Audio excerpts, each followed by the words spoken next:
Jadi apakah dia bermata satu di tengah atau picek? Dajjal itu kan nek wong Jawa kan motone picek sitok gitu lah. Gitu. Atau mana yang benar gitu?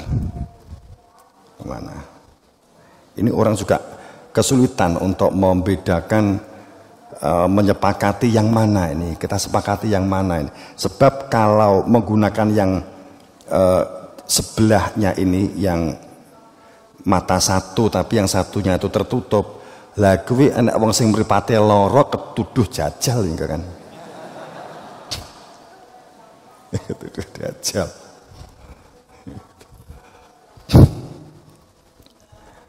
Makna dajjal itu pembohong hebat. Kehebatannya itu sampai masyarakat atau orang lain tidak tahu kalau dia itu pembohong. Ciri dajjal itu, nek dajjal kuwi pembohong dan dia dikenali sebagai pembohong, itu dajjal goblok. Karena dajjal itu tugasnya mencari umat sebanyak-banyaknya untuk ikut dia. Apa meneh enek tulisannya iki di dhuwur kafaro kan gitu kan. Ini gak ditutup dajjal goblok.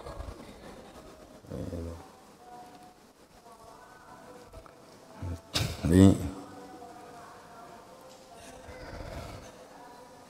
kafir itu maknanya bukan sebagai gelar. Kafir itu maknanya adalah orang yang hanya menggunakan utek dan akalnya.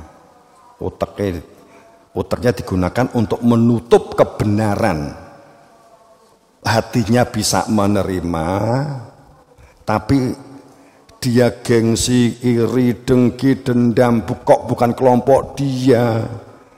Berbangga-bangga dengan kelompok dan golongannya kok bukan golongan dia. Maka dia kafir, mengingkari kebenaran hatinya dengan membuat strategi supaya orang lain pun harus menutup seperti dia.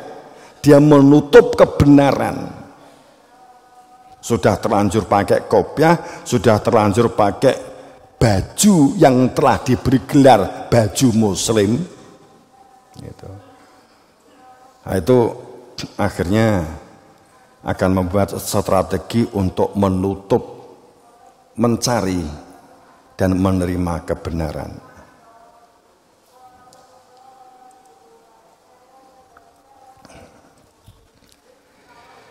Jadi kafir itu menjadi perilaku fanatik, kaku dan beku, berbangga-bangga pada di kelompok dan golongannya sendiri, dan akalnya digunakan dalam perilaku fanatiknya, kaku dan bekunya itu. Itu makna kafir itu begitu, tertutup, jumut, kaku. Jadi kafir di sini tulisannya itu, jadi kalau kita melihat diri kita itu jadi wong sing fanatik, jadi orang yang sangat kaku. Kemudian kita suka berbangga-bangga, pamer sana sini, riak sana sini, pamrih sana sini, maka itu sebenarnya terplakat kafir. Jadi kita bisa lihat, tapi nggak usah kemudian nuduh kafir kamu, kan tidak begitu. Tapi maknanya bahwa pada saat yang dimaksud kafir itu adalah otaknya digunakan untuk menutupi sebenarnya penjelasan itu, menerima tapi nggak berani jujur. Kemudian berani mengatakan, setelah saya mendengar penjelasanmu, maka saya menjadi bingung dan saya banyak yang berguguran konsep-konsep selama ini. Saya akan mencoba mendalami tentang kebenaran ini, kan pamannya kan begitu. Tapi tidak digunakan untuk itu. Kemudian bermata satu itu sebagai simbol hanya melihat segala sesuatunya didasarkan atas akal pikirnya sendiri, kepentingannya sendiri. Itu bermata satu. Hanya yang lahir. Kehidupan beragama hanya simbol-simbol, retorika, formalitas, lipstik semata sebagai pemanis bibir. Hanya untuk itu. Bermata satu, orientasi kehidupan dunianya hanya mengetahui yang lain alamun dohir, tentang kehidupan dunia, tentang akhirat lalai.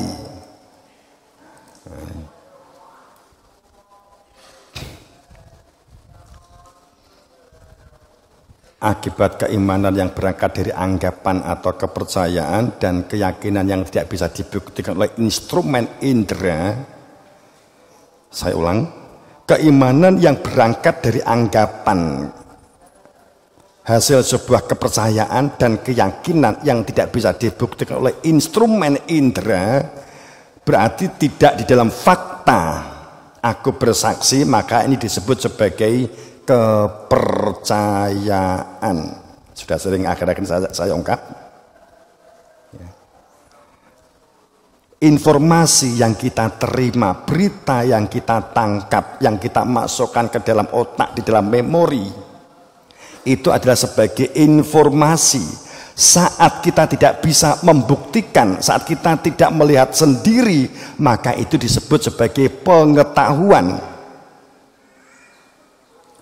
Saat informasi atau berita itu kita tidak melalui indera kita, maka itu disebut sebagai kepercayaan. Hal yang bersifat pengetahuan atau wawasan ini adalah sebagai kepercayaan, tidak bisa dibuktikan, maka bersifat relatif, bukan mutlak. Semoga paham maksud saya, paham ya? Dong. Jadi informasi itu kita tangkap di otak, tapi kita nggak melihat sendiri, instrumen kita nggak bersentuhan, maka itu hanya pengetahuan, hanya wawasan, dan itu bersifat kepercayaan, tidak bisa dibuktikan, dan ini selalu pasti bersifat subjektif dan tidak akan dapat menemui titik temu solusinya, maka ambigu akan sangat luar biasa. Pamannya, bagaimana cara masuk surga? Setiap tokoh akan memberikan pendapat yang berbeda-beda karena sesuai dengan perspektif dia. Kalau dia sehari-harinya hidup di gunung, maka aliran sungai-sungai itu dia menggambarkan aliran gunung. Yang dikatakan widodari itu kutha koyok di tengah kota dan seterusnya. Nek wong pinggir laut sing diarani surga itu gunung, sing wong gunung surgane pinggir laut, kan gitu ta. Itu karena nggak bisa dibuktikan oleh indera kita, maka setiap dari pikiran kita akan memunculkan opini. Widodarimu karo widodarine kancamu itu beda-beda. Widodarimu nek bayangane wis seneng klambi ijo, maka kamu berpikir, wah widodari itu klambine ijo. Nek wis seneng klambi putih, putih. Nek wis seneng kotangan, wah widodarine kotangan, kan gitu.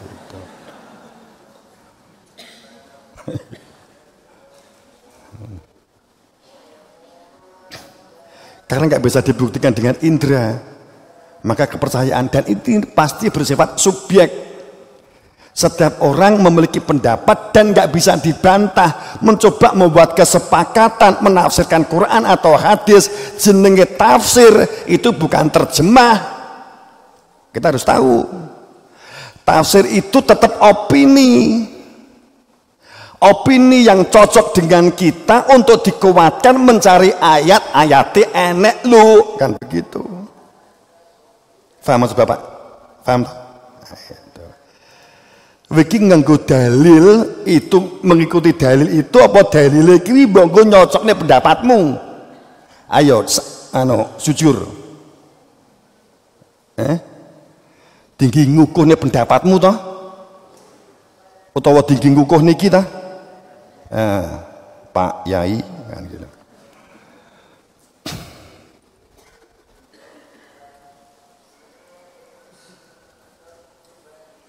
Lah, yang namanya sentuhan indera supaya disebut sebagai ilmu, itu ada instrumennya masing-masing, fungsinya masing-masing untuk membuktikan ilmunya garam, maka lidah, ilmunya gula, maka lidah, rasa untuk mengenalinya. Ilmunya bakteri, nganalisa, hipotesa.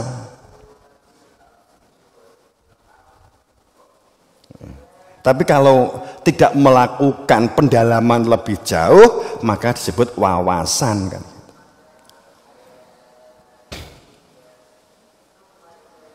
Kemudian kalau ada yang bertanya begini, lah berarti kalau ngomong tentang surga dan neraka, ya logikanya begini sajalah.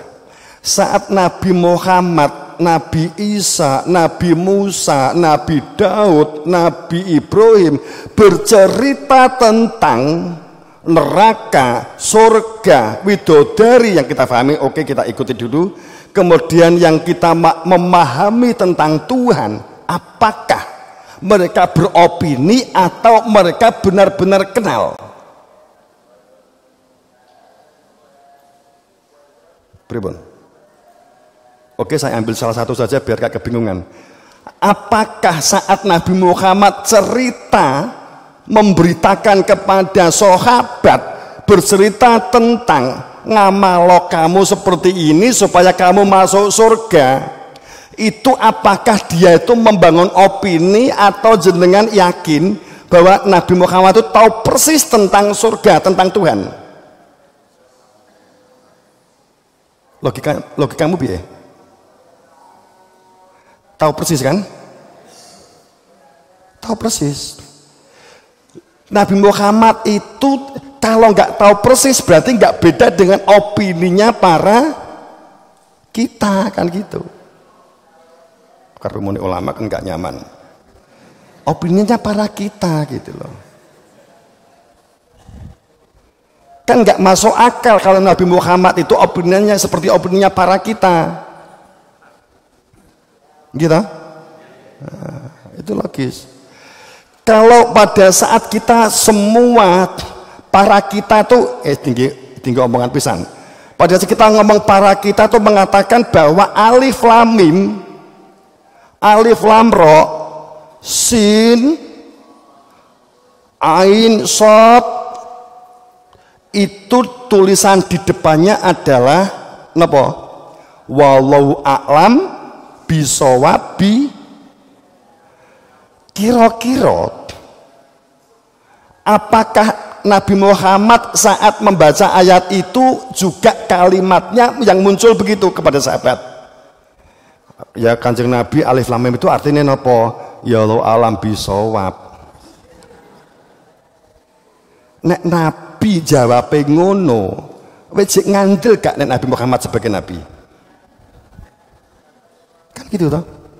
Lu nek jenengan ki sebagai para kita nek ditakoki gak son jawab, yo cepoten kopiahmu ben gak disebut kiai gitu loh. Gampangane kan iki untuk guyonane. Terus engko takok, lan terjemahane napa? Nek engko ngono nek niku dawa gitu ya. Tapi yang jelas bahwa hanya satu saja. Saya tapi nggak menggunakan alif lamnya. Alif lam mim zal lam kaf dzalikal kitab, itu menunjuk kepada itu, bukan ini. Jadi alif lam mim bukan hadzal kitab dalam kurung Al-Qur'an. Di awalnya saja sudah kita akan kebingungan. Tapi bukan maksud saya bukan apa-apa enggak ya. Jadi alif lam mim itu sing salah Tuhan, seharusnya hadza, kemudian dikoreksi oleh manusia. Kira-kira begitu ya. Tuhan tuh kalimat dzalika tuh karepnya itu hadza atau dzalika sih? Paham maksud saya? Alif lam mim dzalikal kitab. Nek terjemah opo eneke alif lam mim itulah kitab. Kan gitu. Ning menungso gak trimo. Alif Lam Mim inilah kitab. Nah inilah berarti menggunakan hadza. Ayatnya menggunakan dzalika. Berarti podo karo nyalahne Gusti Allah, berarti Gusti Allah keliru. Apa itu gak lebih melecehkan, melebihi Ahok? Pangapunten, ini kan guyonan ya. Jadi alif lam mim dzalikal kitab. Ya dzalika gitu, itulah kitab. Terus yang dimaksud kitab ya, kalau dalam kurung Al-Qur'an itu enggak relevan, akhirnya disepakati dzalika itu ini yang begitu.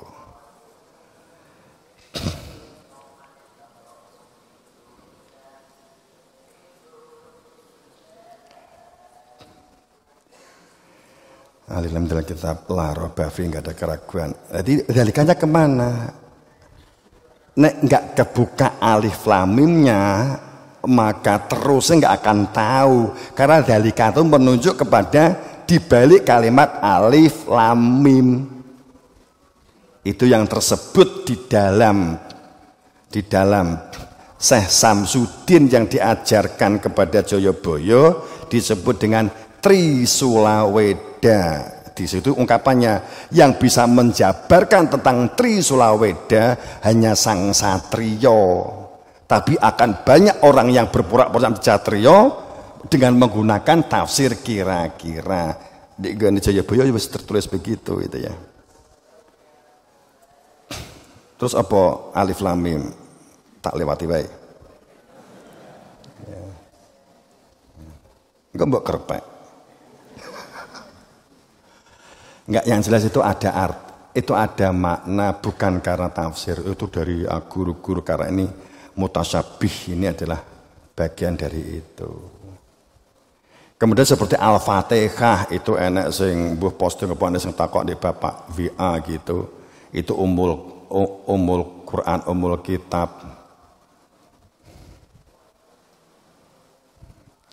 Bla bla bla bla bla begitu. Enggak begitu. Tapi aku nak jawab, iki gak wani terbuka iki aku. Ke wong-wong cik do kaget.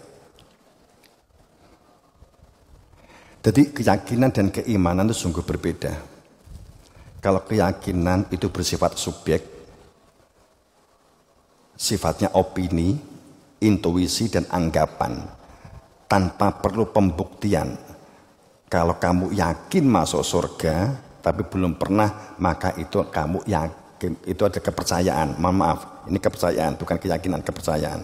Tapi kalau iman, itu adalah adanya pembuktian. Pembuktian. Loh, kalau surga dibuktinya gimana? Berarti perspektifnya yang harus dibenahi gitu loh. Ojo kemudian, gimana gitu loh. Paham maksud saya? Kowe iki sak suwe niki punya pemahaman yang dikatakan surga itu tempat yang sangat indah, penuh zamrud, penuh emas, gitu. Kan gitu. So setelah mati dapat di sana bersanding widodari 70, kan gitu kan? Gitu loh. Nah.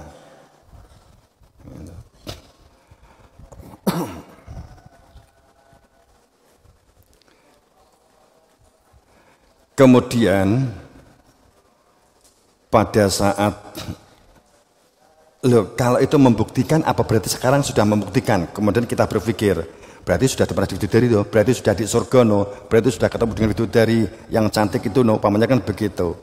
Terkadang orang menggunakan frame itu, penjelasan ini ditelan mentah-mentah, kemudian tanya, berarti Pak Ye sudah pernah ke surga no? Kan gitu. Ada yang tanya begitu, saya jawab, kenapa memangnya? Berarti sudah tahu widodari itu. Wah, ya banyak banget itu. Oh ya, itu 100 meter dari dalam itu widodari full. Di mana Pak Yai? Ya utara itu di lantai 2 aku. Santriwati maksudnya. Kalau perspektifnya widodari adalah perempuan, yang dibenahi itu adalah berarti definisinya, deskripsinya. Karena Padha karo begini ya. Nek Gunung Padang dibongkar, ternyata itu situs, pamannya seandainya situs masa lalu yang sangat lama. Kenapa sekarang itu nggak dilakukan? Sebagai contoh begitu. Karena akan merubah mindset sejarah dunia tentang Mesopotamia, tentang Mesir, tentang Yunani kan gitu. Makanya kan penelitiannya diindek, ini kan upama, sebagai contoh, maksudnya sebagai contoh gitu. Makanya nggak berani diteruskan. Seperti altar yang dibuka di Wonosobo nggak diteruskan, sebab diteruskan akan banyak membongkar sejarah. Dan itu membongkar sejarah itu kalau memang itu adalah baru, maka nggak ada masalah. Tapi kalau ternyata diketemukan dan ini ternyata nanti adalah prasejarah, sudah terlanjur tercatat bahwa sejarah tua itu di sini, ini gugur, maka merubah itu biayanya miliaran bahkan triliun kan begitu kan. Sebagai contoh kan begitu. Ya sama seperti itu.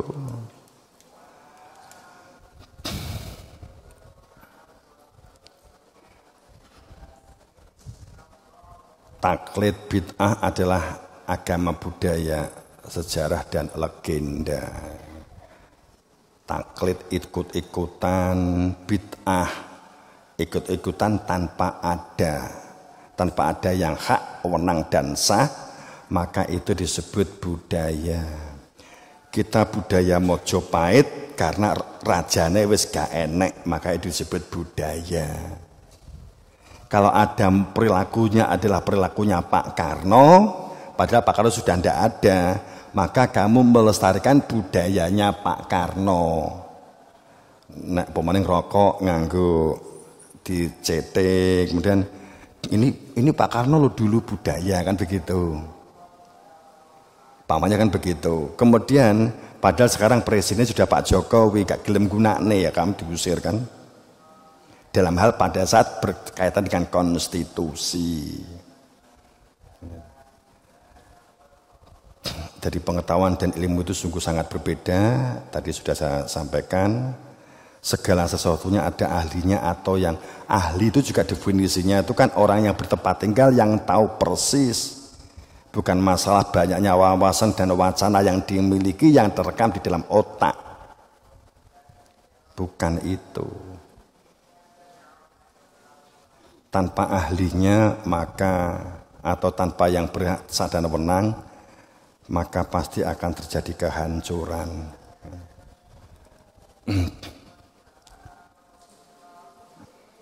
Ini untuk buku utamanya yang baru-baru ya, tadi kan banyak yang baru. Kalau kita mundur berbicara tentang keislaman, rukun Islam itu yang pertama itu adalah syahadat.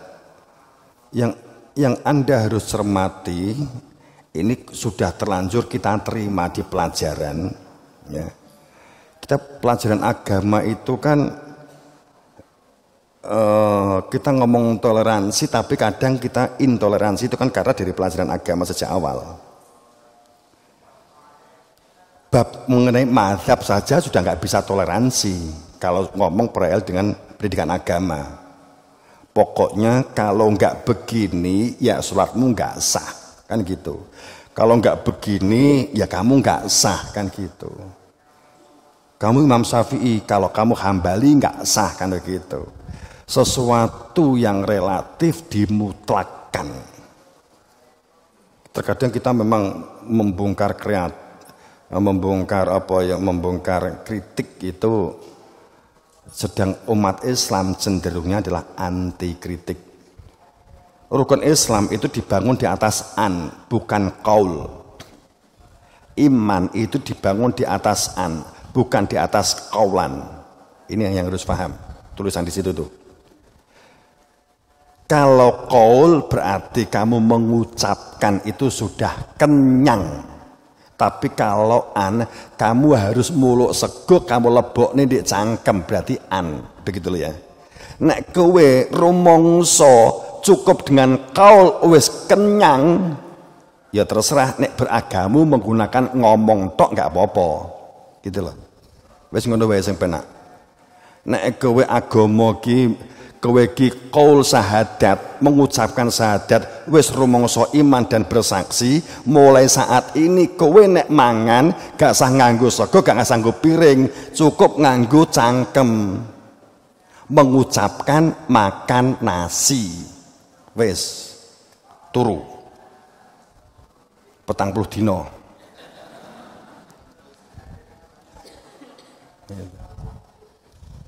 Hadisnya itu an alif nun an, bukan ain ya, an. Jadi dengan sebenarnya menyatakan, bersaksi dengan sebenar-benarnya, bukan mengucapkan an asyhadu illallah wa an wa asyhadu Muhammad Rasulullah wa asyhadu anna Muhammad asyhadu la ilaha wa asyhadu anna Muhammad Rasulullah, kan an. Di depannya an, bukan qaul. Dan kita juga sering mendengar bahwa beragama awalnya adalah ma'rifat. Sedang budaya itu adalah opini, budaya itu adalah situs, tidak memerlukan pembuktian dan tidak memerlukan kesaksian. Itu budaya. Budaya itu cirine tidak memerlukan bukti menyaksikan langsung. Yang penting enek situse, maka kita sudah bisa menjalankan budaya itu. Dan menyimpulkannya adalah tergantung opininya, subjeknya masing-masing.